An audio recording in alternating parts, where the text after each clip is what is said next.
Haleluya, saya percaya kita semua bersuka cita pada hari ini karena Tuhan itu baik buat hidup kita. Kasih setianya dari selama-lamanya sampai selama-lamanya bagi orang-orang yang mengasihi Dia. Dan saatnya mari kita mau duduk diam untuk mendengarkan kebenaran firman Tuhan yang pada hari ini diambil dari kitab Kisah Para Rasul pasal yang kedua, ayat yang pertama sampai dengan ayatnya yang keempat. Sekali lagi, khotbah pada hari ini diambil dari kitab Kisah Para Rasul 2, ayat yang pertama sampai dengan ayat yang keempat. Judul dari perikop ini oleh Lembaga Alkitab Indonesia diberi judul Pentakosta, saudara. Ayat yang pertama, ketika tiba hari Pentakosta, semua orang percaya berkumpul di satu tempat. Tiba-tiba turunlah dari langit suatu bunyi seperti tiupan angin keras yang memenuhi seluruh rumah di mana mereka duduk. Dan tampaklah kepada mereka lidah-lidah seperti nyala api yang bertebaran dan hinggap pada mereka masing-masing. Maka penuhlah mereka dengan Roh Kudus, lalu mereka mulai berkata-kata dalam bahasa-bahasa lain, seperti yang diberikan Roh itu kepada mereka untuk mengatakannya. Sedemikian jauh pembacaan firman Tuhan pada saat ini. Saudara-saudara, kalau saya bisa kasih judul atau tema untuk khotbah pada hari ini, judulnya adalah Janji Pencurahan Roh Kudus Digenapi. Bapak Ibu Saudara yang terkasih di dalam Tuhan Yesus Kristus, hari ini semua orang percaya di seluruh dunia memperingati hari Pentakosta, saudara, atau hari turunnya Roh Kudus atas gerejanya. Pentakosta berarti 50. Pentakosta itulah hari ke-50 sesudah Paskah atau sesudah kebangkitan Tuhan Yesus, saudara. Jadi pada waktu Yesus bangkit, 40 hari lamanya Dia menampakkan diri kepada murid-muridnya, juga kepada orang-orang kudus yang ada pada waktu itu. Dan Dia menyampaikan kepada mereka pesan supaya mereka menunggu janji Bapa di Yerusalem, saudara. Dan sesudah itu Tuhan Yesus terangkat ke surga. Dan murid-murid mentaati apa yang dikatakan oleh Tuhan Yesus kepada mereka, saudara. Mereka menantikan janji Bapa di loteng di Yerusalem. Dan sesudah menunggu selama 10 hari, dan pada waktu itu tiba-tiba Roh Kudus turun ke atas mereka. Dikatakan kalau Anda baca di dalam firman Tuhan yang baru kita baca ini, Roh Kudus turun seperti bunyi yang keras, seperti angin yang keras, dan seperti lidah-lidah nyala api, saudara, yang hinggap kepada 120 orang murid yang sedang menantikan janji Bapa itu, saudara. Jadi ada 120 orang murid yang menunggu, dan ada 120 lidah api yang turun dan hinggap kepada mereka. Dan pada waktu itu mereka mulai berkata-kata dengan bahasa yang lain dikatakan dalam Alkitab, saudara. Jadi apa yang kita baca tadi ini adalah peristiwa Pentakosta atau peristiwa turunnya Roh Kudus, pencurahan Roh Kudus atas gereja Tuhan, di mana Tuhan menggenapi janjinya atas gerejanya.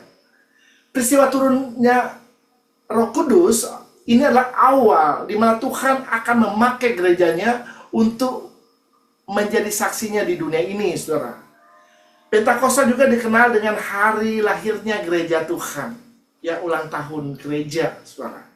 Nah, hari ini kita akan sama-sama merenungkan arti dari hari Pentakosta atau hari pencurahan Roh Kudus. Yang pertama, pencurahan Roh Kudus adalah penggenapan janji Allah kepada gerejanya. Saudara-saudara, pencurahan Roh Kudus bukanlah sebuah peristiwa yang terjadi begitu saja, atau sebuah peristiwa yang terjadi secara kebetulan, saudara. Tetapi peristiwa ini merupakan penggenapan dari janji Allah kepada orang yang percaya, seperti yang sudah dinubuatkan oleh para nabi dan juga diucapkan oleh Tuhan Yesus sendiri. Kalau kita lihat di dalam Yoel 2 ayat 28, ini adalah nubuat dari Nabi Yoel tentang apa yang akan terjadi kepada manusia ketika Roh Kudus dicurahkan. Kita baca, Kemudian daripada itu akan terjadi bahwa aku akan mencurahkan rohku. Roh di sini huruf besar artinya Roh Kudus dicurahkan ke atas semua manusia. Saudara-saudara, kata manusia yang dimaksud di sini adalah orang-orang yang percaya kepada Tuhan Yesus atau gereja Tuhan, saudara. Melalui gerejanya, Tuhan akan mencurahkan Roh Kudus ke atas mereka.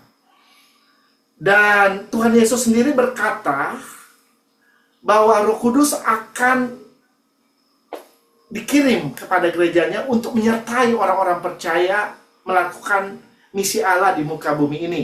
Kita lihat dalam Injil Yohanes pasal yang ke-14, ayatnya yang ke-16 sampai dengan ayat yang ke-17. Saudara, ini adalah perkataan daripada Tuhan Yesus sendiri. Aku akan minta kepada Bapa, dan ia akan memberikan kepadamu seorang penolong yang lain supaya ia menyertai kamu selama-lamanya, yaitu Roh kebenaran. Dunia tidak dapat menerima dia, sebab dunia tidak melihat dia dan tidak mengenal dia. Tetapi kamu mengenal dia, sebab ia menyertai kamu dan akan diam di dalam kamu. Haleluya. Saudara-saudara, dikirimnya Roh Kudus di dunia ini adalah atas permintaan dari Tuhan Yesus sendiri kepada Bapa di surga. Ya, karena Tuhan Yesus tahu bahwa gerejanya tidak dapat berjalan di dunia ini seorang diri, saudara. Gereja membutuhkan pertolongan dari Roh Kudus, saudara. Tuhan Yesus tahu, tanpa pertolongan Roh Kudus, gereja tidak mungkin bisa survive atau bertahan di dunia yang jahat ini, saudara. Tanpa pertolongan Roh Kudus, gereja tidak mungkin bisa menjadi saksi Tuhan di dunia ini. Jadi, gereja Tuhan membutuhkan Roh Kudus. Kalau saya berbicara gereja, gereja itu bukan bangunan. Ya, seperti sudah dijelaskan pada minggu yang lalu tentang persekutuan, ya, pentingnya persekutuan, saya khotbah tentang pentingnya persekutuan, dan juga Pastor Desi berkhotbah tentang hal yang sama, ya, tentang gereja Tuhan. Gereja bukan bangunan, saudara, tetapi gereja adalah kumpulan dari orang-orang yang percaya, termasuk saudara dan saya. Kita adalah gereja Tuhan, saudara. Ya, dan gereja Tuhan membutuhkan Roh Kudus selama mereka ada di dunia ini. Karena tanpa pertolongan Roh Kudus, kita nggak mungkin bisa survive, bisa bertahan di tengah-tengah dunia yang bengkok ini, di tengah-tengah dunia yang penuh kejahatan ini, di tengah-tengah dunia yang gelap ini, saudara. Ya, jadi peranan Roh Kudus itu sangat penting di dalam kehidupan orang yang percaya. Yang kedua, pencurahan Roh Kudus memberikan kuasa supaya gereja bisa menjadi saksi Tuhan di dunia ini. Kita baca ayatnya dalam Kisah Para Rasul pertama ayatnya yang ke-8. Tetapi kamu akan menerima kuasa kalau Roh Kudus turun ke atas kamu, dan kamu akan menjadi saksiku di Yerusalem dan di seluruh Yudea dan Samaria dan sampai ke ujung bumi. Saudara-saudara, tujuan utama dari pencurahan Roh Kudus atas gereja Tuhan bukan supaya gereja bisa berbahasa roh, ya, atau berbahasa lidah. Bukan hanya supaya gereja Tuhan bisa mengalami mujizat atau berjalan dari mujizat demi mujizat, saudara. Tetapi tujuan dari Roh Kudus dicurahkan atas gerejanya seperti yang disampaikan dalam firman Tuhan ini adalah supaya gereja diperlengkapi dengan kuasa untuk menjadi saksi Tuhan di dunia ini. Amin, saudara. Saudara ada di dunia ini untuk menjadi saksi Tuhan, untuk menjadi alat Tuhan, perpanjangan tangan Tuhan, supaya melalui kehidupan saudara, Tuhan bisa pakai untuk menjadi saksi Tuhan selama kita ada di dunia ini, saudara.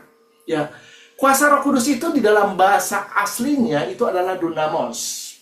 Dari kata dunamos lahirlah kata dinamis dan juga dinamit. Saudara tahu dinamit? Kalau Anda mendengar dinamit, Anda pasti di pikiran Anda itu sebuah ledakan yang besar. Benar? Ya. Kalau gedung-gedung pencakar langit mau diruntuhkan, biasanya ditaruh dinamit di sekitarnya. Ya. Waktu dinamit itu diledakkan, maka gedung pencakar langit itu akan runtuh, saudara. Ya, jadi orang yang memiliki kuasa Roh Kudus, dia tidak ada sesuatu pun yang dapat menghalangi dia, saudara. Kan ada ledakan yang besar seperti dinamit di dalam kehidupannya. Ya, kuasa Roh Kudus dari kata dunamos ini mempunyai arti yang pertama adalah kuasa untuk bergerak atau power in action, saudara. Jadi pada waktu Roh Kudus turun ke atas gereja Tuhan, maka dikatakan mereka akan menjadi saksi dari Yerusalem, Yudea, Samaria, bahkan sampai ke ujung bumi. Ini adalah kuasa untuk bergerak, saudara. Dan bukan hanya sembarang bergerak, tetapi bergerak untuk melakukan apa yang menjadi kehendak dan rencana Tuhan bagi gerejanya. Amin. Bergerak untuk memberitakan Injil. Bergerak untuk melakukan amanat agung daripada Tuhan Yesus. Bergerak untuk menjadi saksi Tuhan di dunia ini. Haleluya. Yang kedua, kata dunamos ini mempunyai arti kuasa untuk melakukan mujizat. Apa itu mujizat? Mujizat itu sesuatu hal yang nggak bisa dilakukan oleh manusia. Itu mujizat. Ya sederhananya seperti itu. Apa yang kita nggak bisa lakukan di dalam hidup kita, atau yang tidak mungkin dilakukan oleh manusia, dan hanya mungkin dilakukan oleh Tuhan, itu namanya mujizat, saudara. Ya, dalam kehidupan kita, kita memerlukan mujizat. Ya, hari lepas hari dalam hidup kita, kita membutuhkan mujizat, kita membutuhkan pertolongan Tuhan di dalam hidup kita. Ya, jadi gereja pada waktu Roh Kudus turun atas mereka mulai bergerak dan dikatakan tanda-tanda heran mulai menyertai gereja Tuhan. Sign and wonders yang mulai menyertai gereja Tuhan. Ya, dikatakan engkau akan menumpangkan tangan atas orang sakit dan orang itu akan menjadi sembuh. Ya, engkau akan mengusir setan-setan di dalam namaku, kata firman Tuhan. Amin, saudara. Dan engkau akan berbahasa dengan bahasa-bahasa yang baru. Ya, berbahasa roh maksudnya.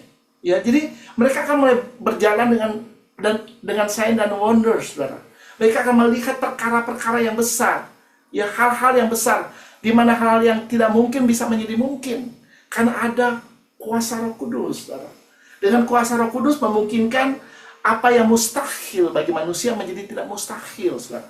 Karena ada kuasa Roh Kudus yang bekerja dalam kehidupan gerejanya atau kehidupan orang yang percaya. Ya, jadi sekali lagi, saudara, tanpa kuasa Roh Kudus tidak mungkin gereja bisa menjadi saksi Tuhan. Makanya Roh Kudus perlu dicurahkan atas gerejanya supaya gereja bisa bergerak untuk menjadi saksi Tuhan di dunia ini. Di dalam 1 Tesalonika 1 ayat 5, coba kita lihat ayat ini, 1 Tesalonika 1 ayat 5. Sebab Injil yang kami beritakan bukan disampaikan kepada kamu dengan kata-kata saja, tetapi juga dengan kekuatan oleh Roh Kudus dan dengan suatu kepastian yang kokoh. Saudara-saudara, perhatikan kalimat sebab Injil yang kami beritakan tidak disampaikan dengan kata-kata saja, tetapi dengan kekuatan kuasa Roh Kudus. Ya, waktu Injil disampaikan itu bukan karena kita pintar ngomong, saudara.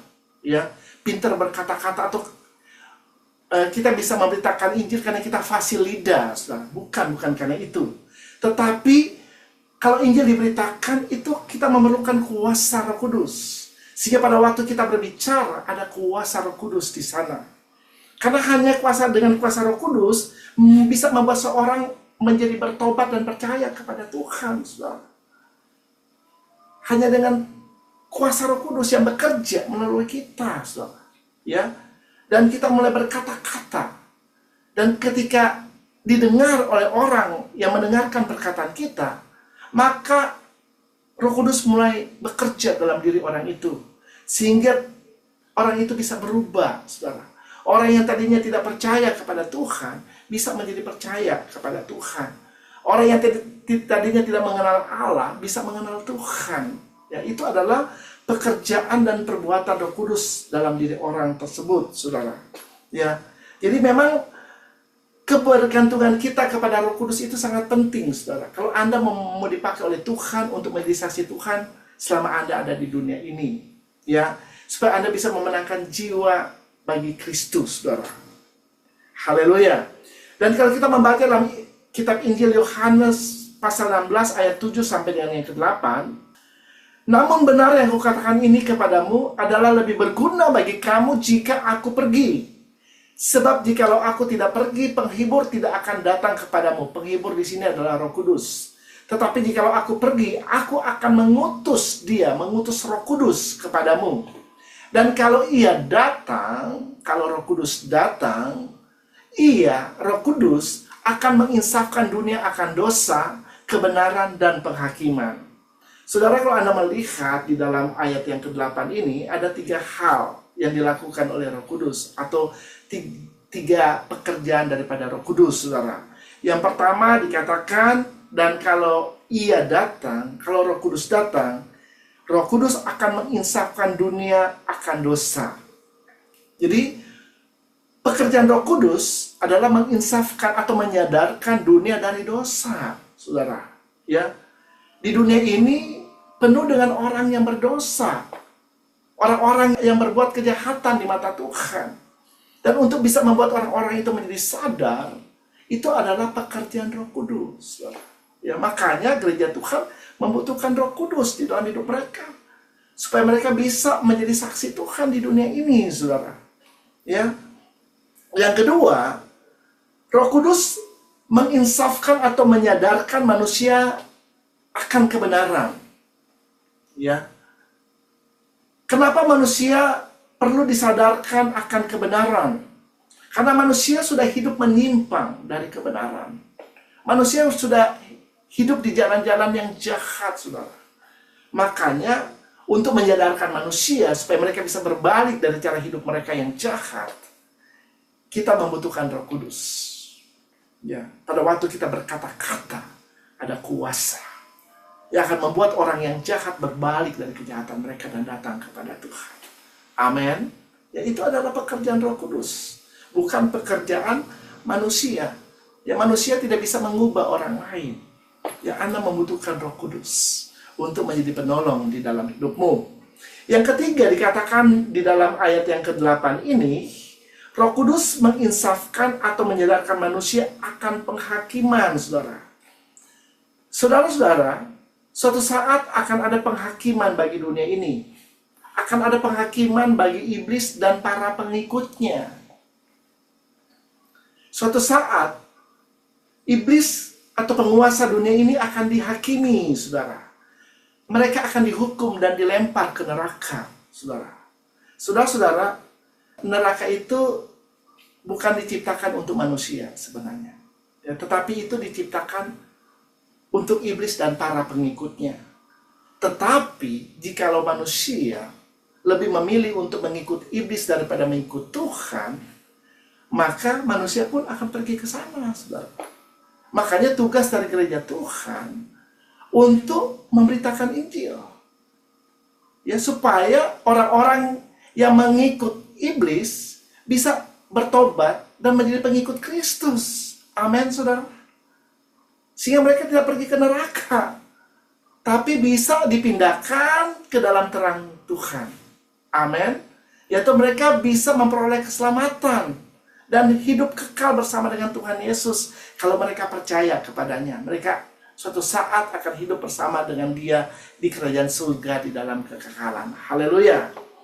Jadi kita melihat di sini bahwa peranan Roh Kudus sangat penting dalam kehidupan orang yang percaya, saudara. Haleluya. Yang ketiga, pencurahan Roh Kudus mengubahkan dan memperbaharui kehidupan orang percaya.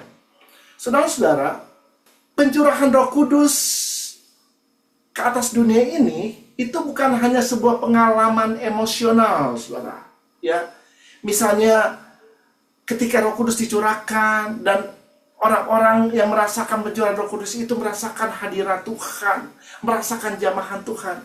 Bukan hanya sekedar seperti itu, saudara.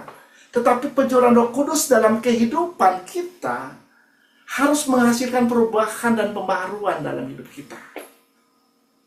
Harus terjadi perubahan dalam karakter kita, saudara.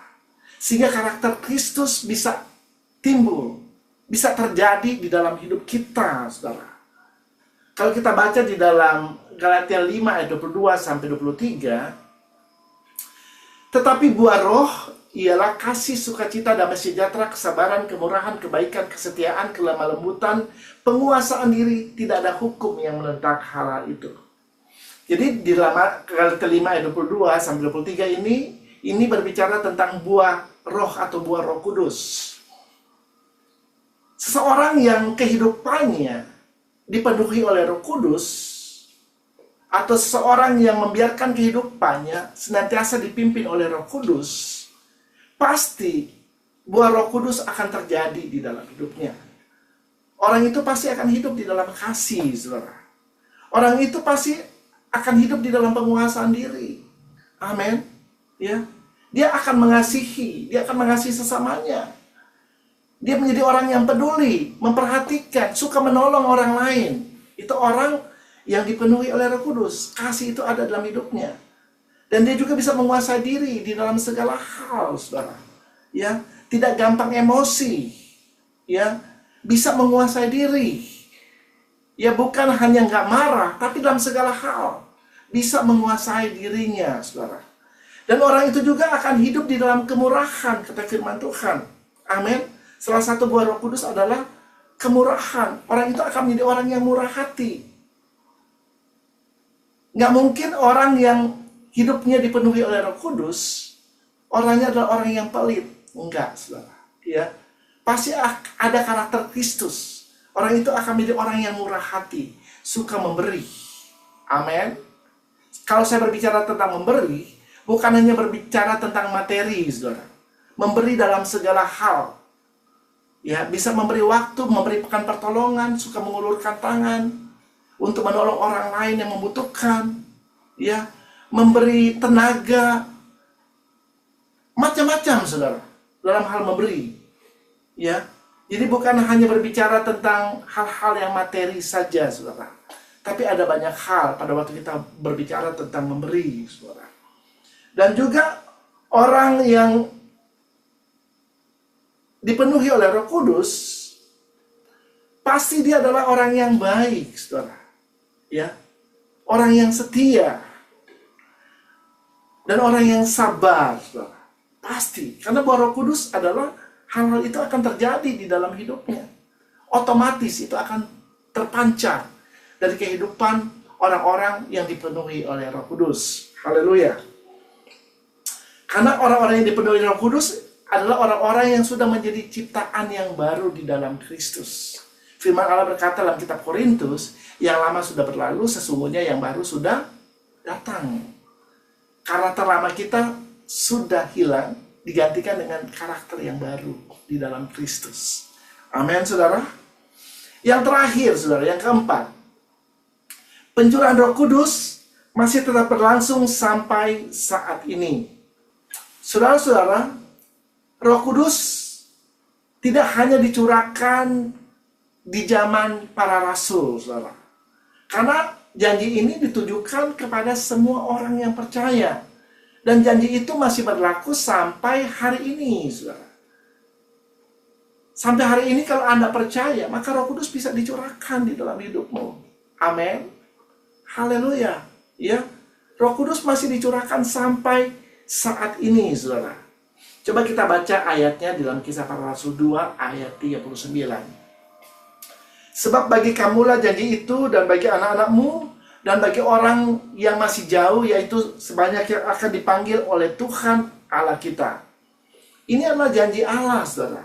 Janji untuk memberikan Roh Kudus. Ya, bukan hanya kepada anak-anak kita, tapi kepada generasi ke generasi. Dikatakan sebanyak yang akan dipanggil oleh Tuhan Allah kita.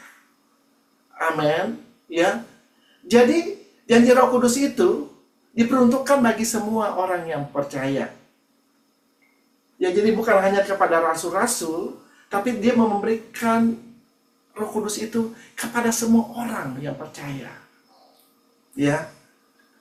Kita semua bisa mengalami apa yang dialami oleh para rasul di loteng Yerusalem, saudara.